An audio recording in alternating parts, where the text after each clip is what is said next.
to 360 issues right here on 7FM 103.9 on Nature. It promises to be as interesting and exciting as the rest has actually been so far for this week as well. You know how we do it right here. We'll come through with some very important issues that we feel needs to be addressed as soon as possible. And on that note as well, too, we have got something quite interesting to look into at this point in time that also concerns our government. And we're going to be, sharing our own ideas, our own opinions, and also give you guys a chance to come through with your own opinion on what you feel should be done and what not should be done as well, too, at this point in time. I am still the biggest of them all, the big man on your radio, Raymond Okolo, and I've got with me right here in the studio, Doka Soluafola Kemi Yemiton. Good morning to you, Ray, and good morning to all our listeners this morning. It is the 14th day in the month of July, and we bless God for for a beautiful day like this.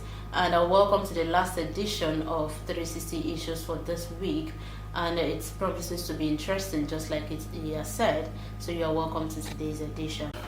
Today, without wasting much of your time, let's take it straight up to what we've got for you. And we are going to be talking about the fact that the ICAN president, that's the president of the Institute of Chartered Accountants of Nigeria, Dr. Innocent Okwuasua, or Okwaso actually, that's his name, has come out to say that some loans are taken by the government are unnecessary. Some loans taken by the government are actually unnecessary, and we want to look at this and then try to find out what he means by that, and then from our own perspective as well, to some of the loans that have been taken by the government. Do you think that they are actually quite necessary? We're hearing as well to the is it the 500 million coming through from the World Bank, a billion actually coming through from the World Bank has been approved. And so as it stands right about now, we just keep on collecting loans. And we told you the other day how much Nigeria is owing, which is running into trillions of naira. And then when you look at all of that, and then look at the fact that with all of this money that has been borrowed and invested in the economy, we are still not where we ought to be at this point in time. And so we want to look at this, look at what he said, and then try to analyze every single thing that he's going to be saying, and then trying to see what we can actually make of it, and then get your own opinion as well too. But before that, let's quickly hand the mic over to Dorcas to come through and then get to explain to us better what the president of ICAN has come out to actually say about this matter. So some loans taken by government are unnecessary, says ICAN president. The president of the Institute of Chartered Accountants of Nigeria, ICAN, Dr. Innocent Okwuasua, has said that some of the loans taken by the government, the president of the institute, some of the loans taken by the government are unnecessary. So Okwuasua, who disclosed this in Lagos during a media interaction, urged the federal government to unlock the vast resources of the country's economy in order to generate revenue instead of accumulating debt. So he said, I do not think that we need to be economists to see the dangers in piling up debt for the citizens. Speaking in my personal capacity, that is according to him, I believe that some of the loans taken by the government are not necessary. Those funds could have been sourced internally by opening up other aspects of the economy. We have vast and untapped resources. Why would the government not exploit the vast mass resources that we have in this country, rather than taking the easy approach of taking loans? Can we not engage our scientists and engineers to go to work? And he said, all right, I will just tell us some of the reasons why governments go about borrowing, and governments borrow to enable them spend more without having to increase taxes. The annual amount of the government borrows is known as the budget deficit, while the total amount the government has borrowed is known as the national debt or public sector debt. Then, reasons why governments borrow now: to finance deficit budget. When the government plans a deficit budget, it resorts to borrowing in order to finance it.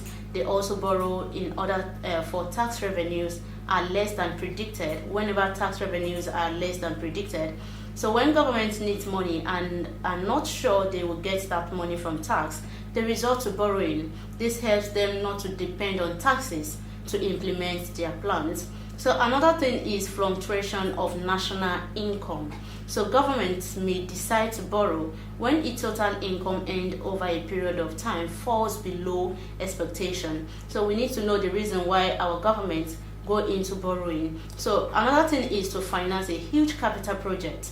Governments do borrow to finance huge capital projects which the recurrent expenditure cannot finance. So these huge capital projects help improve the country and are usually necessary for better living of the citizens. So most of the things is for the betterment of the citizens. So another thing why governments can borrow money is to fight war. During a war, government spending is stretched, leading to higher borrowing. So the highest rate of borrowing occurred during the World War II. So that's according to reports. Is much more higher. So, but are we experiencing war in Nigeria? So, the answer is no. So, servicing of loan, government sometimes borrow to enable it pay interest from loans they had obtained earlier and cannot repay at the moment. So, the last thing is to provide employment opportunities. So, governments go about borrowing if they want to provide employment opportunities for the citizens. And lastly is emergency. Loans may be obtained by government in order to combat natural disasters such as flood, drought, outbreak of diseases, and so on and so forth. This helps them to maintain government and also be able to quickly gather resources to alleviate or reduce the effect of such natural disaster. So I will use the case of COVID-19 as an example. So during the period, we see that Nigerian government go even higher, break the law. I will get to that concerning the borrowing. They borrowed because they borrowed above even what the law actually says that they should go about borrowing. That is, there is a limit to borrowing. So then, let me just give us the little breakdown of the loans taken by each government. So right from Olusegun Obasanjo's tenure, during the tenure of former President Olusegun Obasanjo, the debt level of the federal government reduced from 3.55 trillion naira in 1999 to 2.42 trillion naira at the end of 2007. So the 8-year term of Obasanjo resulted in a dip in federal government local and foreign debt level, representing a 31.8% decline. So the country's exchange rate was between 98.2 naira to 116.8 naira to a dollar during the tenure. So analysis of the figures showed that external debt decreased from $28.4 billion by 1999 to $2.11 billion at the end of 2007. So going straight to public debt of Yar'Adua and Jonathan borrowing. So under the Umaru Musa Yar'Adua and Goodluck Jonathan-led government between 2007 and 2011, domestic debt of the federal government moved from 2.17 trillion naira to 5.62 trillion naira. The foreign component of the debt also increased from $2.11 billion to $3.5 billion within the period. So the country's exchange rate also moved from 116.8 naira per dollar to 156.7 naira per dollar. So the combined debt profile increased from 2.42 trillion naira to 6.17 trillion naira in 4 years, representing a 155% jump. So of the debt figure, Jonathan completed the tenure from May 2010 to May 2011 after the death of Umaru Musa Yar'Adua. So the period saw a surge in the federal government's debt from 4.94 trillion naira to 6.17 trillion naira. This represents a 24.9% increase in 1 year. So debt profile under their former president. Okay, before then, the overall federal government component of total public debt increased from 6.17 trillion naira in 2011. That's under the regime of Jonathan. So let me just move straight to how much was borrowed in 6 years of former President Muhammadu Buhari. So the Budget Office's medium-term expenditure framework and fiscal strategy paper from 2015 showed that The Buhari-led administration incurred 7.63 trillion naira in domestic debt from June 2015 to December 2020. On external borrowings, former President Buhari increased debt from $7.3 billion in 2015 to $28.57 billion as of December 2020. This means that the president incurred $21.27 billion on foreign loans to the country's debt portfolio. So last year, the government exceeded the fiscal borrowing threshold as stipulated in Fiscal Act. That's according to the finance minister, Zainab Ahmed. So she said she admitted that this was due to the ground of COVID-19, which is a disaster, a disease that is all over the world, and everybody get to experience that, and that was what led to going above the limit of borrowing that is being stipulated in the act. So Nigeria actual debt could be 48.7 trillion naira. So at an overall public debt of 33.1 trillion naira, equivalent to $87.24 billion. So the implication remains that every Nigerian right about now owe both local and foreign organizations 165,500 naira. So that is according to reports and research done on that. So every Nigerian right about now, yes. Including myself. So I must say that after making a lot of research, I get to understand that to some extent, most of this money that is being loaned are not being disclosed. What they are being used for actually are not being disclosed, which now make me go back to what this ICAN president have said, that some of the loans collected by federal government are not necessary. Because if they are necessary, you need to disclose some of these things that is being used for. And once we see it, we get to understand and get to see if it is necessary or not. So after making some of my research, I see that some of these loans, we just heard it that they incur loan. Even as of this morning, we read in newspaper updates that 500 billion naira has been approved by the assembly concerning palliative for Nigeria, in which we are asking ourselves, will this money actually go around to the citizens of Nigeria? How many people will benefit from this money? And which will make me say that to some extent, if they are not able to disclose what these loans are being used for, it shows that they are not really necessary on my part. Well, we get to hear from Ray and our listeners this morning what they think about this statement that is made by the ICAN president, talking about some of the loans of that the government actually incurred are not necessary. On my part, just because of some research I've made, they just tell us that this thing is being used for this project, but how much is being used for it? How do we know about the account? How do we give account of what the money is being used for, so that we have this rest of mind that, okay, our government are really doing the right thing. And apart from that, all of these loans, that after reading all of these things out, it shows that these loans are being borrowed for the betterment of the citizens. And they mentioned one thing there, which is the employment opportunity. Are we really employed in this country? What are those things that we are enjoying in the country? Even when the president, our new president now, is telling us that we need to sacrifice more in order to have the country that we are hoping for. But what have we enjoyed in the country that will make me to continue to sacrifice for this country? So all of this we'll discuss, and after giving all of this, I think we'll have better understanding of where we are coming from this morning, and talking about some of the loans that is being collected by the government are not necessary. Where do I start from? There are a lot of things to actually look at this moment. A lot of things that I feel should be discussed about, but due to want of time, we might not really have to do that today.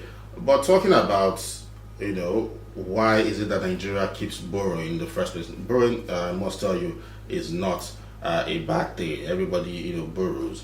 But what matters is what you're able to do with the amount of money that has been borrowed in the first place. Now, why do Nigeria even have the need to borrow? Like you said, many states have very low internally generated revenue, and it seems to be a problem. And then they largely depend on federal allocations to meet their own needs.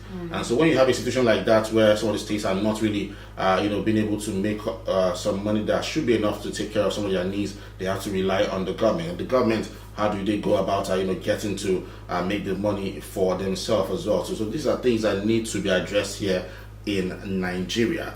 You have to ask yourself, how many states are quite viable the way they are run now? That is why a lot of people have been talking about the idea of regionalization. Talking about the fact that if the states are run the way it ought to be, that the power at the center should be decentralized, and then the states should have control over any resources that is in their domain, and that's what some people have been talking about. Now, if that happens, I must tell you that it gives a lot of room for some people to be able to actually run things the way it's done, and then the state gets to generate more. In that way, not really having to rely as much as they are doing now on the federal government, and that will lessen the burden on the federal government, and then reduce the need for them to also consider going to borrow from different governments. So that is one aspect of it that you can actually look at from. The other aspect I want to also look at this from is the fact that over the years, all of this money that has been borrowed, just like Doc has mentioned, what has it been used for? Sometimes they tell us that they want to borrow so amount of money for a railway construction, for this or for that. Do we really see that, and then we get to enjoy the money or enjoy the dividends of that money being borrowed from those countries? Is it being invested properly as well by the government? Because that's the question. I don't think that I, for one, now as a person, would want to go and borrow money from someone, because when I borrow money from someone, it's expected that I should pay with interest. If I borrow from the bank, you should definitely get to pay with interest. And so it is expected that once I borrow that money, I will be investing it in something that would be able to provide some profits for me to be able to pay back what I am owing to the person I borrowed from. And that is the way it ought to be. Now, over the years, like I mentioned, that Nigeria has been borrowing, can we not say that we have invested the money borrowed in various ventures that should be able to provide us with the money to be able to pay back, at least, if not all, but to some extent, to offset those money that we've been borrowing over time, the debts that we keep on servicing every single moment, but it still remains where it is. So how are you servicing it when it still remains the same way? You mentioned the amount of money that is being owed right about 40 something trillion, and then that's a huge amount of money. And as it stands right now, does the government even have that amount of money to pay back? I don't think so. I don't think the government has that amount of money to pay back. But we keep on hearing a lot of money that's been spent, a lot of money that's been, mentioned. The other day we were talking about the fact that even some ex-governors, it was yesterday, some ex-governors are just, waiting to get paid, pensions. And then, some of the senators, are also going to be paid pensions for being past governors.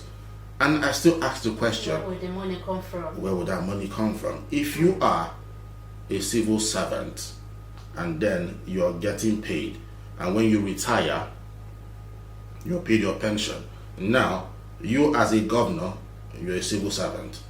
And after 8 years of working, you leave that position, there's no problem about it. Normally, for you to work in the civil service in Nigeria, you work for over 30 years or so, and then you're entitled to you being paid your pension or that, as the case may be. Now you work for 8 years as a governor, you leave your position, you're entitled to pensions, and then you leave that position as well to go over to become a senator, and then you're being paid as a senator, and then also being paid as a past governor.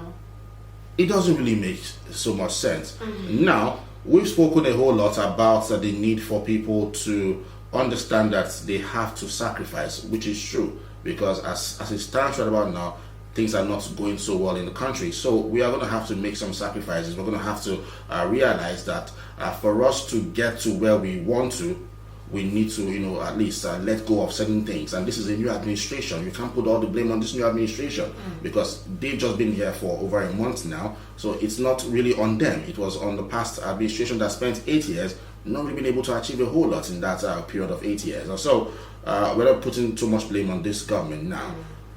But what do you think the government can do right about now to create more avenues to make money for the country that would not leave us to continue borrowing all the time? These are questions that we want to ask. These are questions that we feel should be answered at this point in time by the government. And we would definitely love to hear from our callers this morning. Let's get to hear from them. What do you think about all of these things? Nigeria borrowing money all the time. What do you think can be done so that we can stop borrowing and then start generating funds internally here in the country that would be able to at least sustain the country? If it's not really too much to sustain the country, I believe it should be enough to not warrant us borrowing huge amounts the way we have been doing over time. And that is what we need to do at this moment. Should we look into the agricultural sector as well? Try to work on that. Other sectors that have been dormant for some time. And then, if you're going to cut the cost of governance as well, do you think that would go a long way? We're talking about, what was mentioned this morning, that about 12 million families, according to our new president, 12 million families will be getting the sum of 8,000 naira monthly for 6 months. For 6 months. I asked the question because when they say 12 million people, they didn't say 12 million people, they said 12 million families. So it means per family, according to, if I understand the English properly, each family will get 8,000 naira. That's about 12 million families will be getting 8,000 naira. Is that going to be enough for the families to be able to sustain in this period, given the fact that subsidy removal has actually affected a lot of things? Would that be enough, first and foremost? And then in that same money that was approved, according to what Doka said, I don't want to say it, but she said something though, in that 12 million that was approved, or that 800 and something billion actually that was approved, 70 billion will be going to the National Assembly, to them over there. So how many are there in that National Assembly that would be able to, that 70 billion should be just, kept aside just for them alone? And then 12 million Nigerians, or 12 million families, in Nigeria, having to get 8,000 naira monthly for 6 months. How much is that when you calculate 8,000 naira times 6? How much is it? Is it really up to 100,000? No, if I'm not mistaken. For the 8,000 naira, that is what's in 6 months. So in 6 months, you'll be getting from the government just 48,000 naira. Would that be enough to cushion the effect of the subsidy removal on Nigerians? Just remember, 12 million families.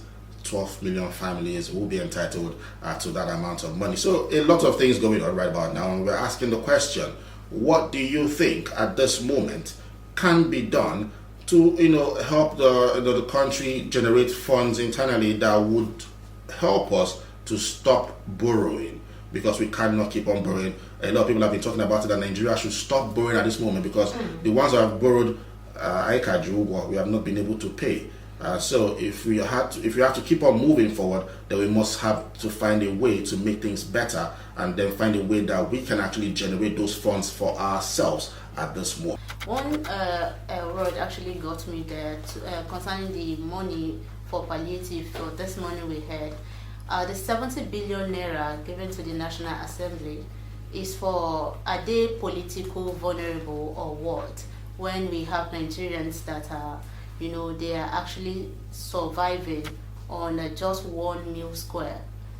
You can just imagine that. I will say that Nigeria can only move forward right about now if we have good accountability in governance. When anything that is being borrowed, just like we said, there is nothing wrong in borrowing. We told you the reasons why governments borrowed already. You can go into borrowing. So it's something important. So when it is being borrowed, let them account for it. Let's know what is being used for, and then let it be able to generate more income for the country instead of using it for what we are not really seeing. So we need to invest in things that will actually generate income for the country, not by just borrowing and continue to borrow, and we are not really seeing what the money is being used for. So we need accountability in our governance, and once it is being done, I believe we'll move forward and things will begin to get better.